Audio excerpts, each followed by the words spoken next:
Hello dear students, सभी विद्यार्थियों का मैं हमारे यूट्यूब चैनल @आर्य क्लास में हार्दिक स्वागत और अभिनंदन करता हूं।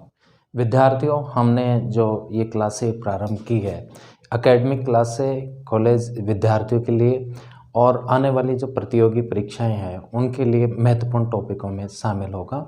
आज हम बात करेंगे हमारे राष्ट्रीय आंदोलन के प्रमुख प्रणेता और राष्ट्रीय आंदोलन में महत्वपूर्ण भूमिका निभाने वाले महापुरुष के रूप में महात्मा गांधी के रूप में आज अपन अध्ययन करेंगे। विद्यार्थियों, महात्मा गांधी जिनको राष्ट्रीय पिता के नाम से जाना जाता है और जो है इनके जीवन परिचय की हम बात करते हैं तो गांधी जी का जो जन्म हुआ था 2 अक्टूबर 1869 को हुआ था और इनके जो मृत्यु हुई थी 30 जनवरी 1948 को हुई थी।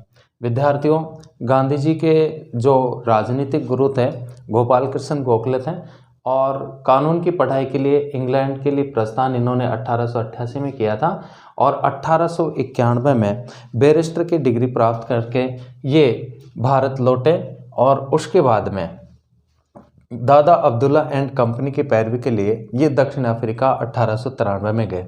डरबन में फिनिक्स नामक आश्रम की स्थापना इन्होंने 1904 में की और सत्याग्रह का प्रथम प्रयोग जो किया गया गांधी जी के द्वारा 1906 में दक्षिण अफ्रीका में किया गया।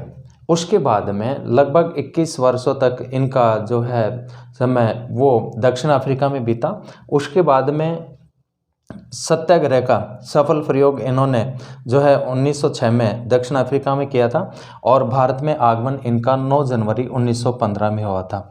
विद्यार्थियों, जब गांधी जी का भारत में आगमन होता है उस समय जो है प्रथम विश्व युद्ध चल रहा था और गांधी जी ने भारतीय जनता से इस बात के लिए आह्वान किया कि जो है भारतीय जनता प्रथम विश्व युद्ध में ब्रिटिश सरकार की तरफ से बढ़ चढ़ करके भाग लें। तो भारतीयों ने भाग भी लिया। गांधी जी और हजारों भारतीयों को इस बात की उम्मीद थी कि युद्ध से लौटने के बाद में जो ब्रिटिश सरकार है वो भारतीयों के हित में ठोस कदम उठाएगी, लेकिन इसके उपहार स्वरूप ब्रिटिश सरकार के द्वारा जो है रोलक टैक्स पारित किया गया और जो जलियांवाला बाग हत्याकांड है उसको अंजाम दिया गया और इस कारण से गांधी जी ब्रिटिश सरकार के सहयोगी से असहयोगी बन गए थे। जब गांधी जी ने ब्रिटिश सरकार के सहयोग के लिए आह्वान किया तो गांधी जी को केसर ए हिंद की उपाधि प्रदान की गई थी, लेकिन गांधी जी ने जब इन घटनाओं के फलस्वरूप गांधी जी ने अपनी उपाधि को वापस लौटा दिया था।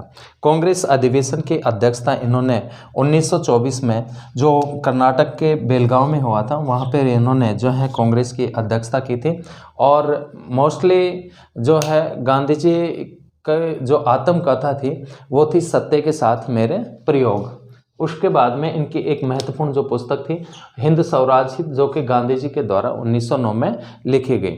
विद्यार्थियों, अब जो है हम बात करेंगे कि गांधी जी का जो भारतीय राष्ट्रीय आंदोलन के जो दौरान जो योगदान रहा है, तो गांधी जी का जो योगदान है उसके अंतर्गत हम जब बात करते हैं तो भारतीय जो राष्ट्रवाद है या राष्ट्रीय आंदोलन है उसको मोस्टली रूप में 3 भागों में बांटा जाता है।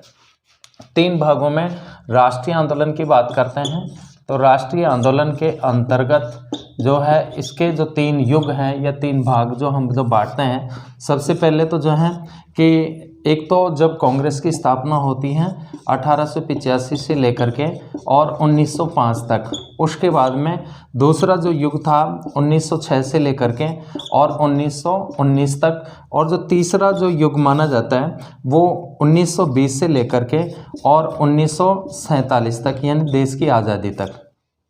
देखिए विद्यार्थियों, इसके अंतर्गत जो हम राष्ट्रीय आंदोलन को जो 3 युगों में बांटते हैं तो 1885 में भारतीय राष्ट्रीय कांग्रेस की स्थापना होती है।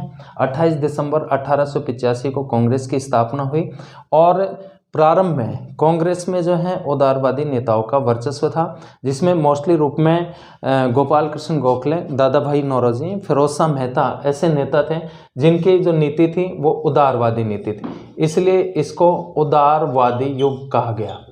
कौन सा युग कहा गया? उदारवादी युग। उसके बाद में उदारवाद की असफलता के फलस्वरूप जो है जब भारतीय जनता का उदारवादी नेताओं से विश्वास उठ गया। इनकी नीतियां लचीली थी, उदार थी, ब्रिटिश सरकार के में विश्वास रखने वाली नीति थी। और इसके अलावा अंग्रेजी शिक्षा के पक्षधर थे, जैसे भारत में कार्मिक सुधारों के पक्षधर थे। इसके अलावा जो है ब्रिटिश राजभक्ति में विश्वास रखते थे। तो इन नीतियों का जो है ब्रिटिश सरकार के ऊपर कोई खास असर नहीं पड़ा और भारतीयों के हित में कोई ठोस कदम नहीं उठाए गए। इस प्रकार से उदारवाद जो है असफल हो गया। तो उदारवाद की असफलता के बाद में 1906 से लेकर के 1919 तक का जो दौर चला, इसको उग्र राष्ट्रवाद की युग के नाम से जाना जाता है। उग्र राष्ट्रवादी युग के नाम से जाना जाता है, उग्र राष्ट्रवादी। इसमें त्रिमूर्तियों का उद्भव होता है, जिसमें लालपाल बाल के नाम से जिनको जाना जाता है, लाला लाजपत राय, बाल गंगाधर तिलक, विपिन चंद्र पाल। और इसके बाद में 1920 में भारतीय राजनीति में गांधी जी का प्रवेश हो जाता है, क्योंकि 1920 में ही बाल गंगाधर तिलक का निधन हो जाता है। तो 1920 में भारतीय राष्ट्रीय आंदोलन की जो बागडोर है वो गांधी जी के हाथ में आ जाती है। तो 1920 से लेकर के 1947 तक का जो युग है, इसको गांधी युग के नाम से जाना जाता है। कौन से युग के नाम से? गांधी युग के नाम से, जिसमें गांधी जी के द्वारा 3 बड़े जो हैं राष्ट्रीय आंदोलनों का नेतृत्व किया गया, जिसके अंतर्गत 1920 में गांधी जी ने असहयोग प्रारंभ किया। कौन सा आंदोलन? असहयोग आंदोलन। उसके बाद में 1930 में गांधी जी के द्वारा सविनय अवज्ञा आंदोलन प्रारंभ किया गया, सविनय अवज्ञा आंदोलन। और 1942 में गांधी जी के द्वारा भारत छोड़ो आंदोलन का नेतृत्व किया गया। तो गांधी जी के नेतृत्व में 3 बड़े राष्ट्रीय आंदोलन हुए और राष्ट्रीय आंदोलनों की जो कमान थी वो गांधी जी के हाथों में थी। तो इस युग को 1920 से लेकर के 1947 तक का जो युग है उसको गांधी युग के नाम से जाना जाता है।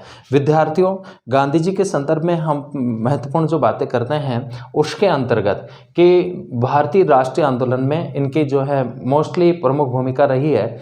इसके अलावा जो है कि आधुनिक युग के जो है अजात शत्रु के रूप में डॉक्टर राजेंद्र प्रसाद ने इनको संबोधित किया था, जो हमारे देश के प्रथम जो है राष्ट्रपति थे। और इसके अलावा जो है जनरली जब हम बात करते हैं तो इनको महात्मा की जो उपाधि दी गई थी रविंद्रनाथ टैगोर के द्वारा प्रदान की गई थी। विद्यार्थियों, और गांधी जी के संदर्भ में अपन कल बातें करेंगे। तब तक के लिए थैंक यू, धन्यवाद सो मच।